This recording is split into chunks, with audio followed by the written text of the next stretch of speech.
גיא, היית פעם במקסיקו? לא, למה? כי הסעיף הבא עוסק בנסיעה של הנשיא פרס, זכרו לברכה, למקסיקו. כן, הוא הזמין עיתונאים לנסיעה, כוללת מיכל קליין מדסק החדשות של וואלה.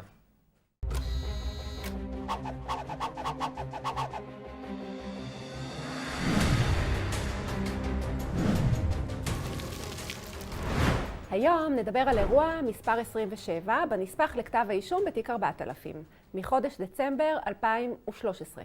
דרישה לפרסום כתבה על מימון ביקורו של הנשיא פרס במקסיקו על ידי יהודים עשירים. או כמו שאומר עורך דין בן צור, הם נסעו ואנחנו קיבלנו מתת. לקראת סוף כהונתו, טס הנשיא פרס עם משלחת גדולה למקסיקו, ורק בזכות רחמנותם של יהודים עשירים עם לב רחב וכיס עמוק זכו עיתונאי וואלה ועיתונאים אחרים ללוות את הנסיעה של הנשיא. ומסתבר שהעיתונאים גם לא דיווחו בדיוק על כל מה שהיה.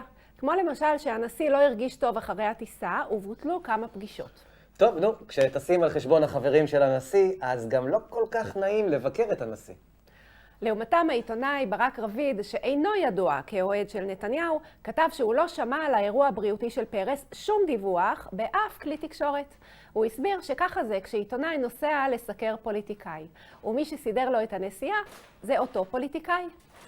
ובאירוע 27 בנספח לכתב האישום, זאב רובינשטיין כתב לאלוביץ' שזה לא בסדר שוואלה לא מדווחים על מקורות המימון של הנסיעה. הוא סיפר לו את מה שאמר ברק רביד וגם הוסיף, אני רק רוצה לחשוב מה היה קורה אם השיחה שלנו עכשיו לא הייתה על שמעון פרס, אלא על ביבי נתניהו. אתה יודע, גיא, מה היה קורה אם נתניהו היה מטיס עיתונאים על חשבון תורמים, והם היו מסננים את הביקורות עליו? כן, כנראה להב 433 היו שולחים חוקרים לגואדלחרה, פרקליטים היו מוצנחים עם מסוק לתוך אולפן ערוץ 12, מבקר המדינה היה נקרא לדגל ותלונה הייתה מוגשת מיד ליועץ המשפטי לממשלה. אגב, במשפט התברר שגם הפנייה הזאת הגיעה מזאב רובינשטיין, ולא מנתניהו ומסביבתו, ואפילו לא בידיעתו. וחשוב לזכור, רובינשטיין עצמו בכלל לא עומד למשפט ואין נגדו כתב אישום. אז למה הסעיף הזה פה בתוך ה-315? האמת שאני לא יודעת. כתוב גם שהדרישה טופלה, אבל לא פורסם כלום. עוד סעיף שקרי, כרגיל.